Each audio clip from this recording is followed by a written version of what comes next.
जैसे सूरज लेकर आए सवेरा, लेकर आए सवेरा, सूरज लाए सवेरा, सूरज लाए सवेरा। जैसे चंदा और तारे मिटाए जग का अंधेरा, सारे जग का अंधेरा, सारे जग का अंधेरा। वैसे नारी ही दूर करे अंधेरा, जीवन का दूर करे अंधेरा। नारी ही दूर करे अंधेरा, जीवन का दूर करे।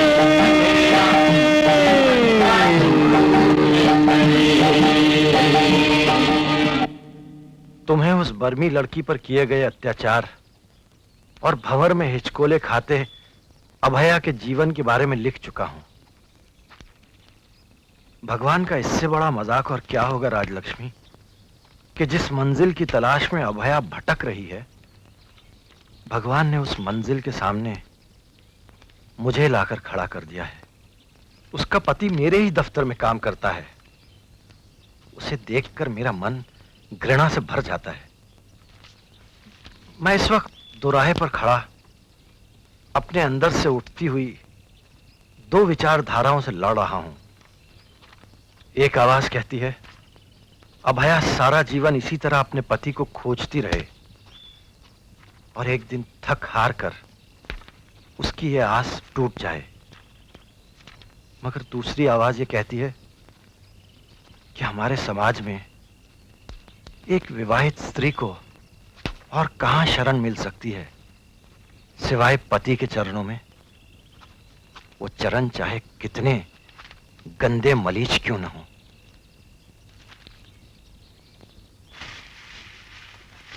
यहां भी नहीं है। हाँ।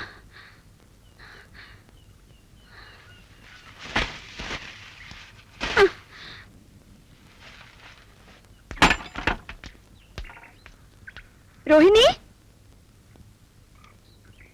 क्या है? कहाँ जा रहे हो? कहीं भी तो नहीं। एक पाँव दरवाजे के बाहर रखा है और कह रहे हो कहीं नहीं जा रहे हो। हाँ, कहीं नहीं जा रहा हूं मैं तो सिर्फ जरा यहां से जा रहा हूं। क्यों? क्या तुम्हें मालूम नहीं आज वो आ रहे हैं? हाँ, इसलिए मैंने सोचा कि मुझको। कभी कोई बात ठीक से भी सोचा करो। कहीं जाने की जरूरत नहीं है, घर में ही रहो। अच्छा, और मेरी वो वाली साड़ी कहाँ है? हा? कौन सी वाली? अरे वो जो मंदिर में मैंने बरसों पहले उत्सव के दिन पहनी थी। वो वहां रखी है ना?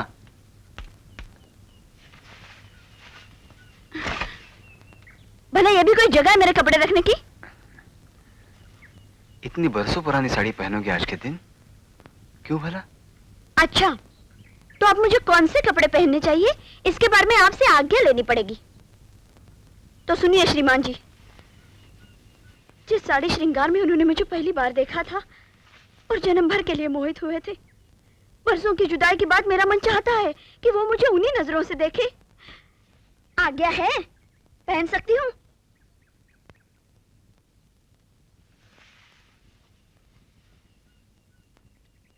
उस दिन इस साड़ी के साथ तुमने कानों में ये वाले बूंदे,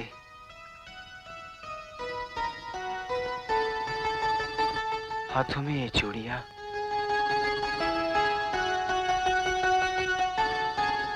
और गले में ये हार, इनका श्रृंगार किया था। मैं तो इस भूल में थी कि ये सब गहने बिक बिका गए होंगे। तुमने ये सब चीजें मुझे चुरा के रखी थी? तुमसे नहीं चुराई थी, तुम्हारे लिए लाला से चुरा छुपा कर रखी थी, शायद इसी शुभ घड़ी के लिए। और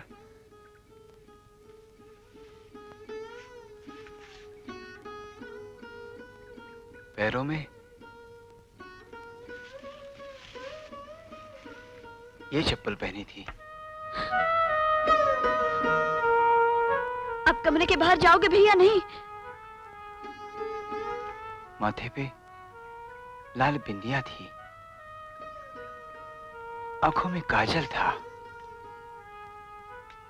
लंबे बालों की चोटी की थी, बिल्कुल दुल्हन जैसी लग रही थी।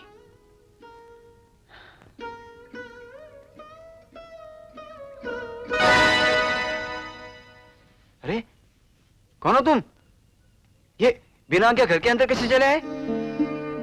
हे राम, आप रुद्र बाबू? अरे आप इस दशा में? क्षमा करना रोहिणी, दरवाजा खुला था, बिना आज्ञा अंदर आ गया। अरे नहीं नहीं, ये आप क्या कह रहे हो? ये तो आप ही का घर है, क्षमा कैसी? अभय भी क्या अंदर इसी कमरे में है जिसमें से तुम आए? अभया!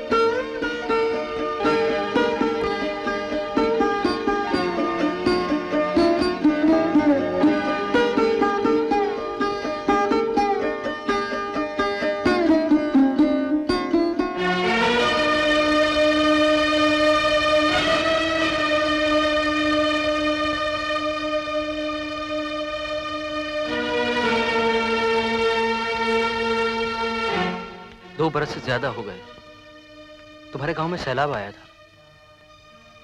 तुम लोग गांव छोड़कर गए तो किसी को बताकर भी नहीं गए कि कहां जा रहे हो? कोई भी कहीं नहीं गया जी। सैलाब तो भगवान का एक ऐसा क्रोध था कि किसको कहां बहाए लिए जा रहा था, उसे आप अपनी कोई खबर नहीं थी। इसी कारण तो गांव के जीते बचे लोगों ने बताया कि तुम लोगों को सैलाब खींचकर वहां ले गया है। क्या उन दिनों तुम गांव में आए थे? पूछने का मतलब? क्या तुमको मेरा तार, मेरा पत्र कुछ भी नहीं मिला? कि फौरन सब तैयारी कर लो, मैं तुम लोगों को लेने बहुत जल्द पहुंचने वाला हूं। अच्छा, तो मेरे दुर्भाग्य ने यही खेल खेला मेरे साथ, और तुम्हारी तरफ से एक ब्याहता स्त्री के दिल को दहला देने वाली दहशत ने न जाने कैसे कैसे खराब। क्षमा दे दीजिए मुझको। तुम्हारी जुदाई ने रातों को नींद के लिए इतना तरसाया था कि तुम्हारी शरण मिले है तो मन करता है यूं ही सो जाऊं। तुम सोच रही होगी कि तुम्हारी मृत्यु की खबर सुनकर मैंने तुमको दिए अपने सारे वचन झूठे कर दिए और दूसरी घरवाली लाकर नया घर बसा लिया। यही सोच रही हो ना तुम? अभया, उस सैलाब का बर्बाद किया तुम्हारा घर देखकर मैंने दूसरी घरवाली तो क्या अपना घर उजाड़ लिया। मैं बिल्कुल बेघर हो गया।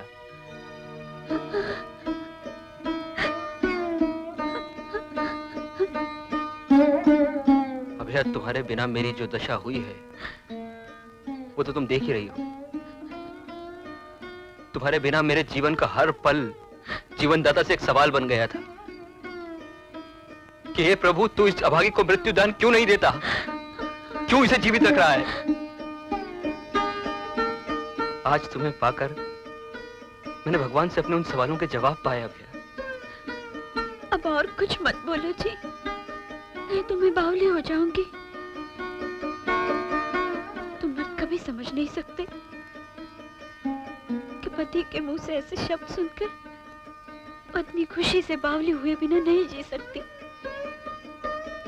मेरी इस प्रेम भक्ति का दुनिया से क्या पुरस्कार मिला है जानती हो? बेवफाई का काला कलंक। दुनिया की परवाह क्यों करते हो जी? क्योंकि मेरे लिए दुनिया ने सिमटकर सिर्फ एक अफसर का रूप धार लिया है। उसका नाम है श्रीकांत। श्रीकांत बाबू ने तुम पर मेरे साथ दगा करने का आरोप लगाया? तुम मुझे बेईमान, दगाबाज और नीच समझती हो। तुमसे तुम्हारे हाथ की चिट्ठी लिखवाने का और कोई मतलब हो सकता है क्या? श्रीकांत बाबू ने तुमसे मेरे हाथों लिखी ऐसी चिट्ठी मंगाई है तुम्हारी ऐसी चिट्ठी के बिना ना मुझे उनकी सेवा में जाने की आज्ञा है, ना तुम्हें मुझे अपने साथ ले जाने का अधिकार है। इतने महान आदमी ने इतनी गिरी हुई बात कैसे की भला? सुना रोहिणी, श्रीकांत बाबू की अनहोनी बात? मैं अभी जवाब देती हूँ।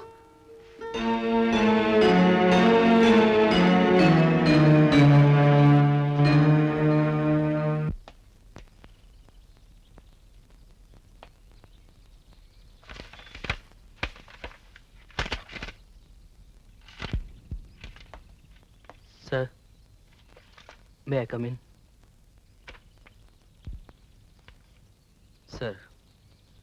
सर, एक जन्म के बाद दूसरा पुनर्जन्म तो भगवान सभी को देता है, पर आपने तो मुझे इसी जन्म में दूसरा जन्म दे दिया सर। सर, ये लीला जो आपने दिखाई है, वो तो भगवान भी क्या। रुद्रसेन, सर, ये फॉरेस्ट ऑफिस है, यहाँ जिस काम से आए हो उसकी बात करो। तुम अभय से मिले कि नहीं? सर, ये तो ऐसी अनहोनी हुई है कि मुझे लग रहा है जैसे मैं सपना देख रहा हूं और अभी भी मेरी आंख खुल जाएगी। तुम्हारी आंखें खुल जाए इससे अच्छी तो और कोई बात हो ही नहीं सकती रुद्रसेन। मैंने तुम्हें अभय के हाथ की चिट्ठी लाने को कहा था ना। सर, मेरी तो समझ में नहीं आता आप क्यों मुझे पहले ही दिन से शक की नजरों से देख। सर, मैं लेके आया हूं, आप देख लीजिए। सर, अभय के दस्तखत तो पहचानते हैं ना आप? नहीं, आप कहें तो मैं उसको यहाँ ले आता हूँ। आप तुम वहां बैठो, जाओ। Thank you sir.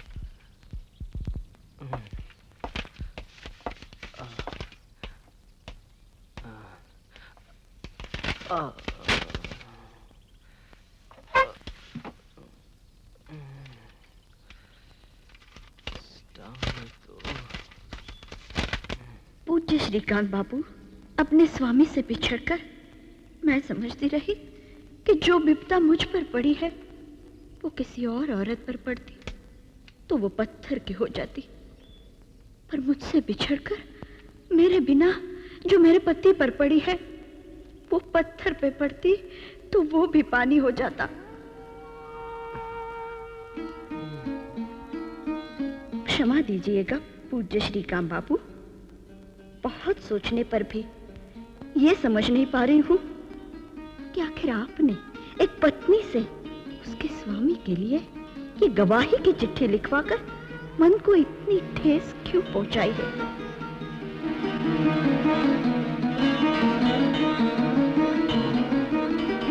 दर्शन देने पर अपने इस आदेश का कारण जरूर बताइएगा।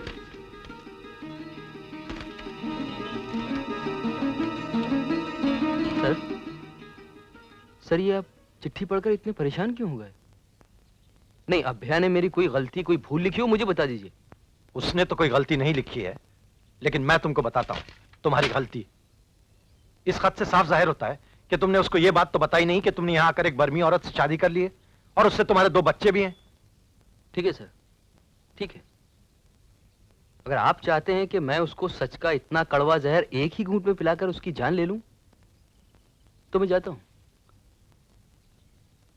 आई am your servant sir, you are my master. Rudrasen, तुम्हारे शब्द शब्द नहीं होते, छुरी चाकू होते हैं जिनसे तुम कर्तव्य दिखाया करते हो ताकि कोई काम की बात हो ही ना पाए। मुझे तुम ये बताओ कि जिस पत्नी के दिल में अपने पति के लिए ऐसी महान भावनाएं हैं, उसे तुम आज भी दूसरों के दया धर्म पर छोड़कर आए हो या अपने साथ रखने की भी कोई राह निकाली है तुमने? ये आप कैसी बात कर रहे हैं सर? मतलब आपकी खुशी जानने से पहले मैं अपनी मर्जी से कोई राह कैसे निकाल सकता हूं? मेरी खुशी? क्या मतलब? मतलब ये कि आप मेरे बॉस हैं सर, आप जो ऑर्डर दीजिए। मेरा ऑर्डर यह है कि तुम इसी वक्त मेरे दफ्तर से निकल जाओ, और जब तक अपनी पत्नी के रहने के लिए कोई सही प्रबंध नहीं करते तब तक यहां पांव मत धरना, समझे? Yes sir. लेकिन सर, जब तक इंक्वायरी का चक्कर खत्म नहीं होगा तब तक मैं एक बड़े घर का बंदोबस्त नहीं कर पाऊंगा जिसमें दोनों पत्नियों को एक साथ रख सकूं। सर, तब तक मैं अभया को अपने एक मित्र के यहाँ, सर रिटायर्ड ऑफिसर है। Just shut up. इन बातों से मेरा कोई संबंध नहीं है, ये तुम और अभया आपस में समझ लो। And now get out. Yes sir.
Padma? अरे क्यों दरवाजा तोड़ डाल रही हो? अरे तू रसोई का दरवाजा बंद करके अंदर क्या कर रहा है? अरे ये सब अनाज रसद संभाल कर बंद कर रहा हूँ। तेरी मामी के घर जो जाना है। और सुन, तू तैयार हुई कि नहीं? अरे अभी रसोई की साफ सफाई जो करनी है। चल भोला दरवाजा खोल। अरे अब छोड़ इस भारत लाज की साफ सफाई तू। तेरे भाग बदल गए हैं। चोपदार है लड़का, 2 गज लंबा, ठोस चांदी का डंडा पकड़े खड़ा रहता है कलेक्टर के पीछे। अंग्रेज कलेक्टर। अरे हम तो कलेक्ट्री में अपनी आंखों से देखकर आ रहा हूं। मानो खरा कलेक्टर तो वो ही है। साफे पर कंचन का पुनगा। अरे तू सुन रही है हम क्या कह रहे हैं? भोला ये टटर बंद कर और दरवाजा खोल। और सुन पद्मा, तेरे पास जो चांदी का जेवर गहना है वो सब जाकर अपने अंग पर सजा ले। अरे चुप हो जा। 2 दमड़ी की चांदी अपने अंग पर चढ़ाकर भगवान की दी सोने जैसे सुंदरता का अपमान क्यों करूं? परम सत्य बोली तू। अरे हम अंधा थोड़ा ही हूं।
अरे पद्मा, बहुत देर हो गई, जल्दी चल। नहीं जाऊंगी मैं। हा? ये तो क्या कह रही है? अभी अभी तो कहा था चलेगी, ये घड़ी भर में क्या काया पलट हो गई? अरे अब हम मामी को क्या बताएंगे? बताना पद्मा बयान नहीं करेगी। न कलेक्टर के चौबदार से, न चौबदार के कलेक्टर से। समझो, समझो पद्मा का ब्याह हो चुका। दुनिया में कभी कोई राह न थी, हर राह किसी न किसी मुसाफिर की ठोकर ने बनाई है। हमको भी अपनी राह खुद बनानी होगी।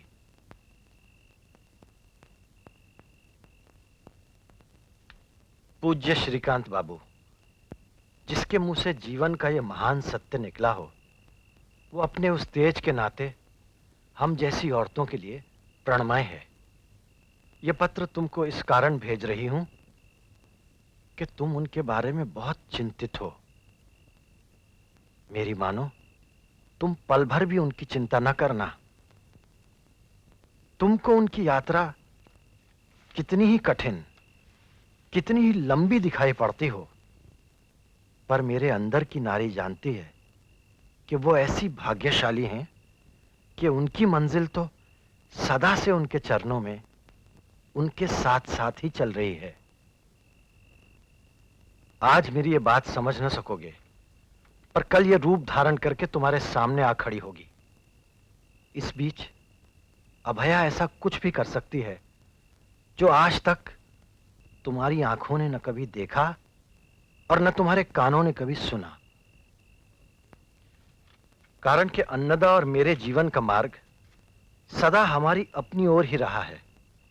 हमने उसी को अपने समय का आदेश माना, पर आज समय ने अभया की तपस्या का मार्ग खुद उसकी ओर से हटाकर धरती पर फैले सारे जीवन की ओर पलट दिया है। तब तुम अन्नदा, राजलक्ष्मी और अभया को एक दूसरे से काट कर अलग अलग करके उनकी तुलना करने की भूल मत कर बैठना। मत भूलना कि अभया अपने एक एक रोम में अन्नदा और राजलक्ष्मी को समोए हुए है। मेरा अटल विश्वास है कि वो जो कर्म करेगी वही धरती पर जीवन का नया सुहाग बनेगा। जिसको वो ठुकरा देगी वही काम पाप ठहरेगा, और जो काम वो करेगी पुण्य उसी का नाम होगा। अंत में फिर एक बार उनको मेरे साथ प्रणाम करना। तुम्हारी राजलक्ष्मी।